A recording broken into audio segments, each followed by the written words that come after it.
The rain had been falling all afternoon when Emily walked into her quiet house. She placed her umbrella by the door and noticed something strange, a white envelope sitting in the center of the kitchen counter. No name, no address, just her own handwriting staring back at her. For a moment, she thought it was something she had written and forgotten about. But when she turned it over, she saw it was sealed. Her name was written in neat, familiar handwriting. It made her heart skip a beat. Her husband, Mark, wouldn't be home for another hour. Their marriage had grown distant over the years.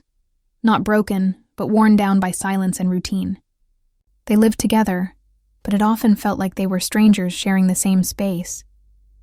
Dinner was quiet, their conversations short, their smiles forced. Emily loved him still, but the spark that once lit their lives had dimmed to a flicker. She picked up the envelope and opened it carefully. A single note was inside. It read, Friday, 7 p.m. Dress as you did the night we met. Don't ask questions. Just come. There was no name, no clue who it was from. But as she stared at the message, her hands trembled slightly. There was only one person who could know what she wore that night. Mark. For the rest of that evening, Emily couldn't focus on anything else. She cooked dinner, answered work emails, even watered the plants, but her mind stayed on the note. When Mark came home, drenched from the rain, she quickly slid the envelope into a drawer. He smiled faintly, said, "Long day," and kissed her on the forehead, a habit, not affection. During dinner, she wanted to ask if he had left the note, but the words wouldn't come. Instead, they ate quietly, each trapped in their own thoughts. That night, Emily lay awake, staring at the ceiling. Her mind replayed their early years, how they met at a small Italian restaurant, how nervous he had been, how she wore that navy blue dress with tiny silver buttons on the sleeves. He had spilled a bit of wine on the tablecloth that night and laughed at himself, and she had fallen for that laugh. It was strange to think of it now when they barely looked at each other. She turned toward him in bed, watching his peaceful face as he slept. "What happened to us?" she whispered. By Friday, curiosity had taken over fear. At exactly 6 o'clock, she stood in front of her wardrobe, staring at that navy blue dress she hadn't worn in years. She almost laughed when she took it out. It smelled faintly of old perfume and memories. When she slipped it on, she felt something inside her shift. She looked in the mirror and almost didn't recognize herself. Her hair was shorter now, her face softer, her eyes wiser, but she still saw the woman Mark once loved. When she checked the back of the note again, she noticed faint writing she had missed before. An address. It was near the lake on the edge of town, the same place they used to visit during their first summer together. Her chest tightened. Maybe this was his way of trying to reconnect. Maybe he missed her too. The drive to the lake was quiet. The sky had turned a deep orange as the sun dipped below the trees, painting everything in warm light. Emily's heart raced the closer she got. She parked by the old path that led to the lake and stepped out into the cool air. The sound of birds faded, replaced by a faint melody drifting through the trees. A song she knew. It was their song, the one that played during their first dance at the wedding. As she followed the path, she noticed small candles placed along the trail, flickering softly in the breeze. Someone had gone to a lot of trouble to make it special. Each step brought back old memories, laughter, promises, nights spent dreaming of forever. When she reached the clearing by the water, she stopped. There, beside a small wooden cabin, a table was set for two. White candles glowed against the backdrop of the lake, and soft music played from a speaker nearby. Emily's heart pounded. Then she saw him, Mark, standing by the window, adjusting his tie nervously. He turned when he heard her footsteps. For a moment, neither of them spoke. The years of distance, unspoken pain, and quiet longing hung between them.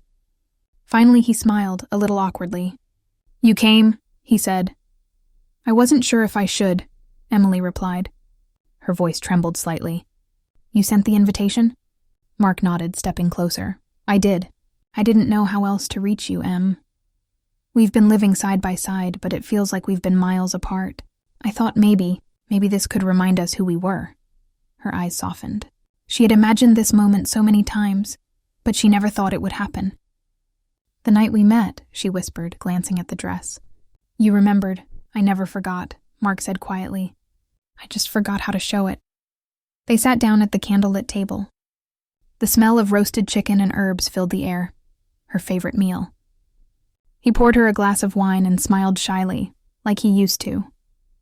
They started talking. About work, about the house, about little things that had nothing to do with their problems but everything to do with being human again. Slowly, laughter returned. When the meal ended, Mark stood up and extended his hand. "Dance with me," he said. Emily hesitated.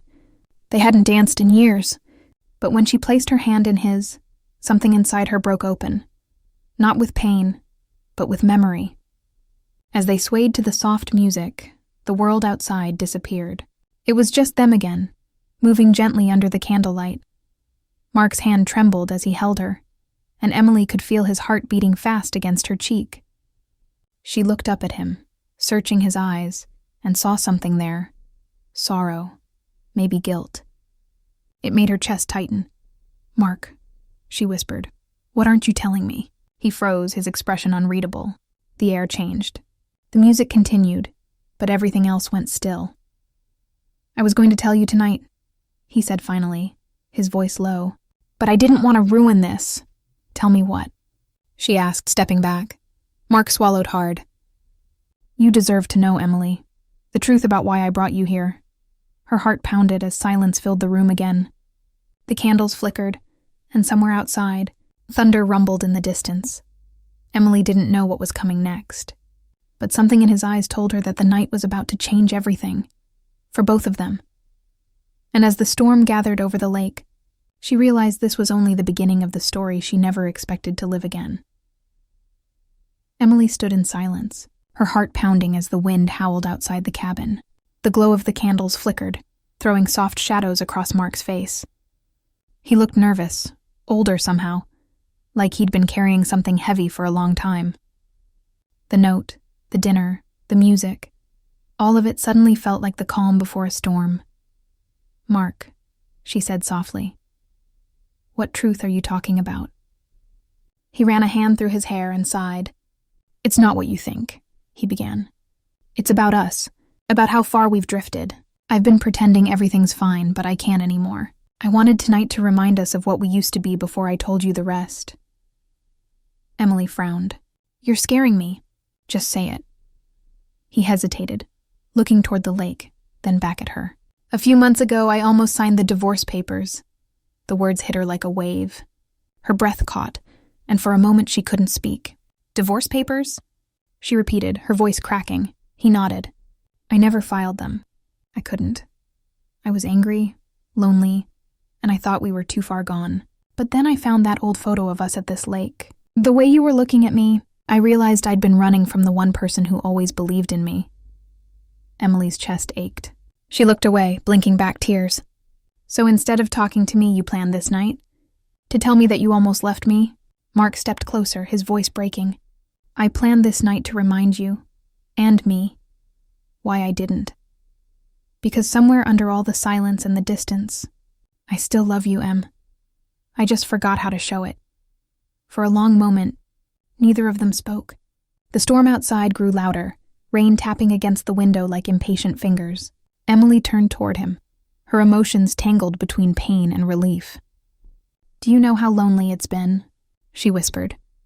"I kept waiting for you to look at me again, to talk to me like before. I thought maybe I wasn't enough anymore." Mark's face softened. "You've always been enough. I was the one who lost sight of that." Her anger melted slowly into something gentler, exhaustion, maybe even understanding. She had spent years missing the man who stood in front of her, only to realize he'd been missing her too. She took a deep breath. "So why now? Why the note, the candles, all of this?" He smiled faintly. "Because I needed a way to start over. Words weren't enough anymore." Before Emily could respond, thunder rolled again, and the lights flickered. She laughed quietly despite the tension. "Looks like nature agrees we need a dramatic moment." Mark chuckled too, and for the first time in years that sound didn't feel forced. They stood by the window, watching the storm move across the lake. The silence between them wasn't heavy anymore. It was full of something new. After a while, Mark reached into his pocket and pulled out a small, folded piece of paper. "I found this last month," he said. "It's from the day we got married. The vows you wrote." Emily's eyes widened as she took the paper from him. It was worn, the ink slightly faded, but her handwriting was still clear. As she read the words, "I promise to choose you, even when life gets hard, even when it feels easier to walk away." She felt tears sting her eyes. "I meant every word," she whispered. "I know you did," Mark said. "And I didn't hold up my side. I got lost in work, in my own frustrations. I stopped fighting for us. But I want to fix that, Emily. I want us back." Something inside her cracked open then, not in pain but in hope. She placed the note on the table and looked at him. "It's not going to be easy," she said. "We can't just go back to what we were." He nodded. "Then let's start with who we are now." Outside, the rain began to soften. The thunder faded into distant rumbles. The storm, like their hearts, seemed to be easing. Emily walked to the door, stepped out under the covered porch, and breathed in the fresh, wet air. Mark joined her, standing close but not touching her. The scent of pine and rain filled the space between them. After a long silence, Emily turned to him. "You know, when I got that note, I thought it might be someone else," she admitted. "Someone trying to surprise me or play a prank. But when I realized it could be you, I felt something I hadn't in a long time, excitement." Mark smiled faintly. "Then maybe that's our first step. Remembering what it felt like to look forward to each other again." They stood there, watching the rain ripple across the lake. The candlelight from inside flickered through the windows, reflecting off the water. Emily felt her heart settle for the first time in months. Later that night, as they cleaned up the dinner plates and blew out the candles, Mark stopped her. "There's one more thing," he said. "I booked a weekend here, just us. No phones, no work, no distractions. I thought we could stay and talk, or not talk, whatever we need." Emily stared at him, surprised. "You already planned all this?" He shrugged. "I had hope," she smiled softly. "You always were the stubborn one." The next morning, the sun broke through the clouds, casting a golden glow over the lake. Emily woke up early and stepped outside. The air was crisp, the world quiet except for the gentle sound of waves. Mark soon joined her with 2 mugs of coffee. They didn't speak for a while. They didn't need to. Finally, Emily turned to him. "You know, Mark," she said, "maybe that mysterious invitation wasn't just about saving our love. Maybe it was about reminding us that love needs to be found again, not just remembered." He smiled and handed her the mug. "Then let's find it, together." They stood there in the soft morning light, side by side, watching the sun rise over the lake. The pain of the past was still there, but so was the promise of something new. For the first time in years, Emily felt like she wasn't standing at the edge of something ending. She was at the beginning of something worth rebuilding. And though the night before had started with mystery and fear, it ended with the quiet truth that sometimes love isn't lost forever. It just needs an invitation to return. The next morning felt different. Lighter somehow, though Emily couldn't quite explain why. The storm had passed, the lake shimmered under a pale sun, and for the first time in months she didn't wake up with a heavy heart. Mark was already outside, sitting on the porch with a notebook and coffee. The sight caught her off guard. He looked peaceful, thoughtful, a version of him she hadn't seen in a long time.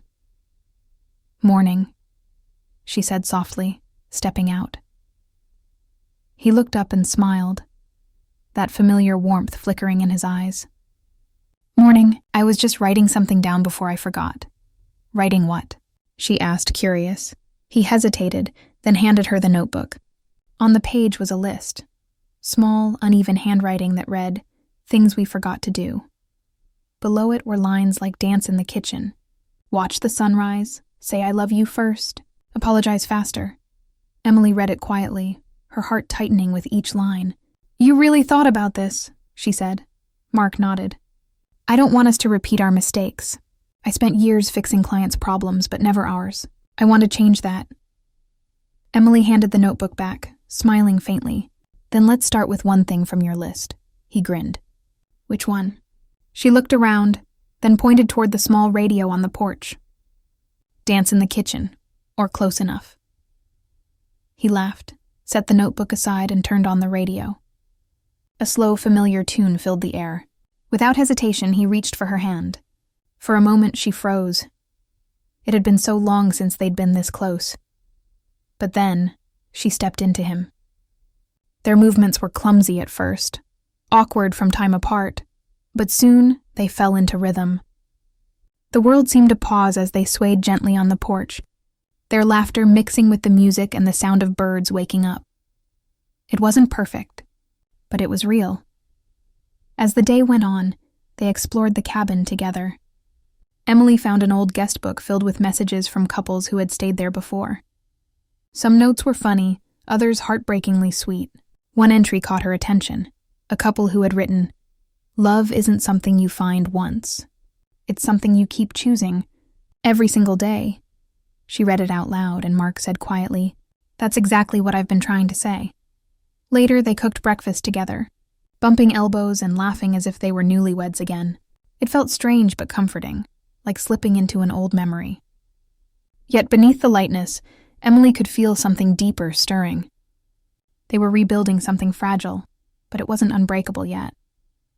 After lunch, Mark suggested a walk by the lake. The air was crisp, and the trees whispered softly in the breeze. As they walked, Emily noticed how he kept glancing at her, as though afraid she might disappear. "You know," she said, breaking the silence, "I used to come here alone sometimes after work, when things got bad between us. I'd just sit by the water and wonder where we went wrong." He stopped walking. "You came here?" She nodded. "It felt like the only place where I could breathe." "Funny, isn't it? You brought me here thinking it would fix things, and all along, this place was my escape." Mark looked at her, guilt flashing across his face. "I wish you'd told me." "I tried," she said softly. "You just didn't hear me." He didn't argue. Instead, he reached down and picked up a small, flat stone, tossing it into the water. It skipped once, twice, then sank. "Then maybe this time," he said, "I'll listen."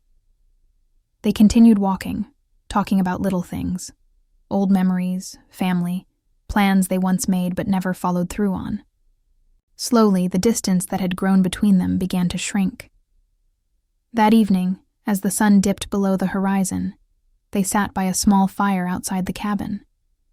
The flames flickered against their faces, casting soft orange light over everything. "Do you ever think," Emily said quietly, "that maybe love isn't about never breaking? Maybe it's about finding the courage to fix what's broken?" Mark nodded. "I think you're right. I used to think love meant always being happy, but I get it now. It's about showing up, even when it's hard." The moment felt raw, unfiltered. Neither of them spoke for a while after that. The fire crackled, the lake shimmered, and the stars began to appear one by one.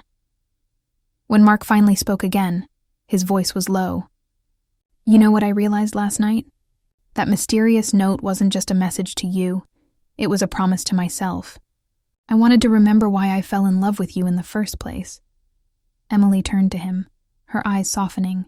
"And did you?" He smiled faintly. "Every bit of it. You were always the reason I came home, even when I didn't say it." She looked away, blinking fast.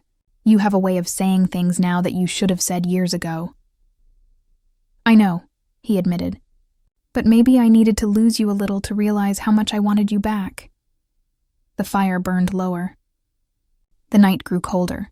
Emily leaned closer to the flames, wrapping the blanket tighter around her shoulders.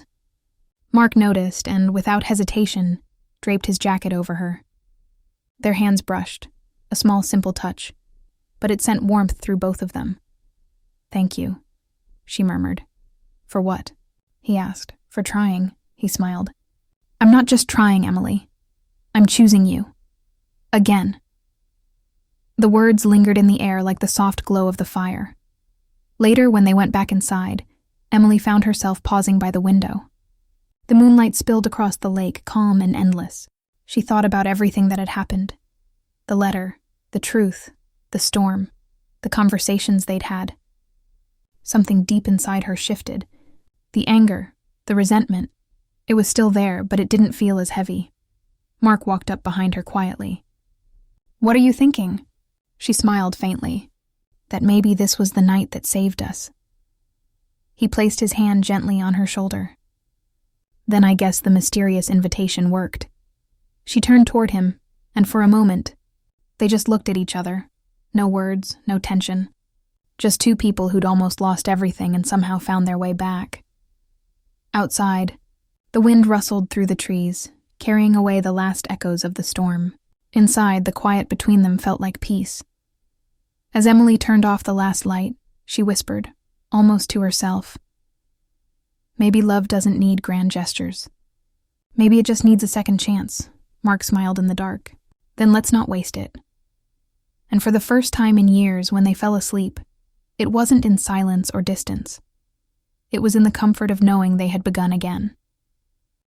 The next morning, sunlight spilled gently through the curtains of the cabin, waking Emily before she was ready to open her eyes.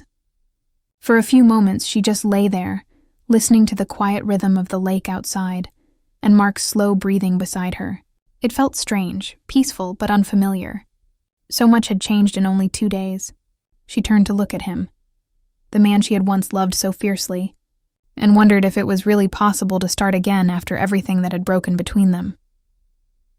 Mark stirred awake, blinking against the light. "Morning," he said with a sleepy smile. "Morning," she replied softly. For once there was no tension in her voice, no walls, just calm. They spent the morning cleaning up the cabin, making breakfast together, and talking about everything but their problems. The lake, the strange note, the couples who had written in the guest book. The conversation flowed easily, laughter slipping in like it used to years ago. Yet deep down, Emily could feel the weight of the inevitable. Soon, they would have to leave this little world and return to the one where real life waited. After breakfast, Mark said, "I want to take you somewhere before we go." "Where?" she asked, curious. He smiled mysteriously. "You'll see." They drove down a narrow dirt road lined with tall trees until the cabin disappeared behind them. After about 10 minutes, Mark parked by a small trail that led toward a clearing. The air smelled like pine and fresh earth.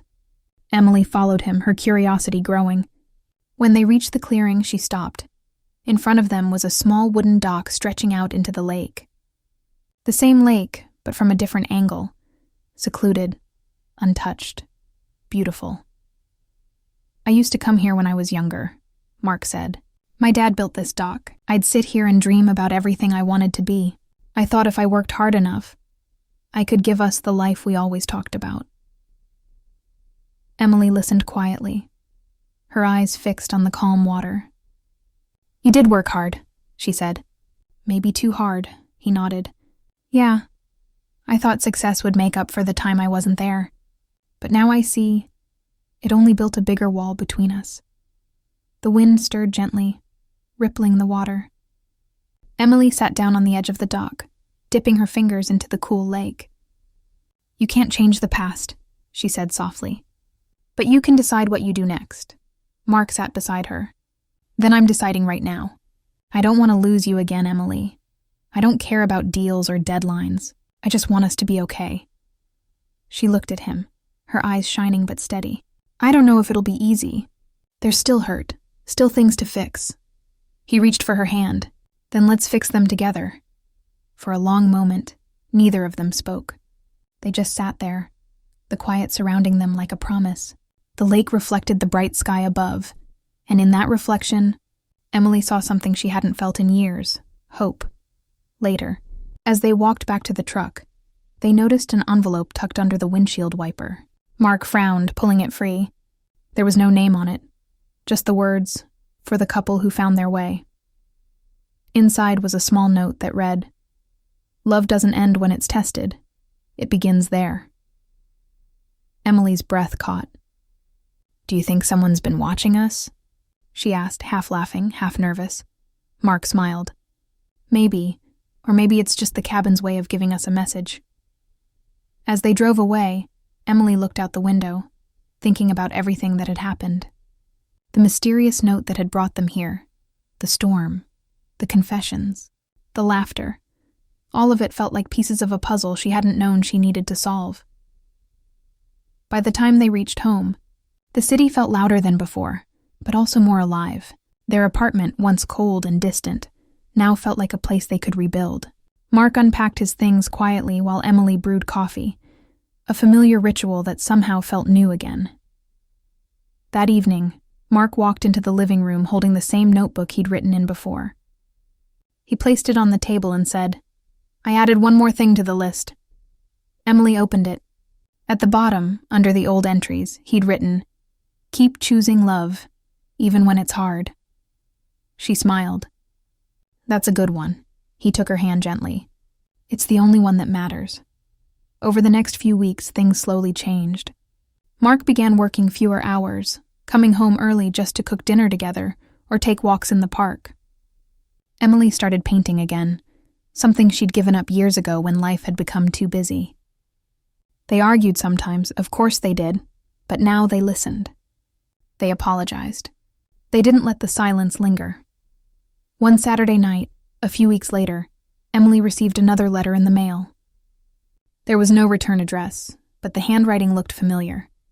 Inside was a small note that said, "The invitation wasn't just for a night. It was for a new beginning." She showed it to Mark, and he smiled. Whoever sent that note, they knew what they were doing. Emily placed the letter on the fridge, next to a photo of them from the lake. It became a quiet reminder that sometimes life sends you strange messages at the right time, not to confuse you, but to lead you back to what matters. Months passed. The seasons changed, and though not every day was perfect, there was peace. The kind that comes when two people decide to forgive, to try, to love again. One evening, as the sun set outside their window, Mark and Emily sat together on the couch holding hands. The TV was on, but neither of them was really watching. Emily turned to him and said softly, "Do you ever wonder who sent that first invitation?" He looked thoughtful for a moment. "Maybe it doesn't matter. Maybe the real invitation was from life itself, telling us to wake up before it was too late." Emily smiled, resting her head on his shoulder. "Then I'm glad we accepted." The room fell quiet except for the soft hum of the evening. They didn't need words anymore. The love that had once felt lost now sat between them, quiet, steady, real. And as the light faded from the sky, Emily realized that some nights don't just save love, they teach you how to begin again.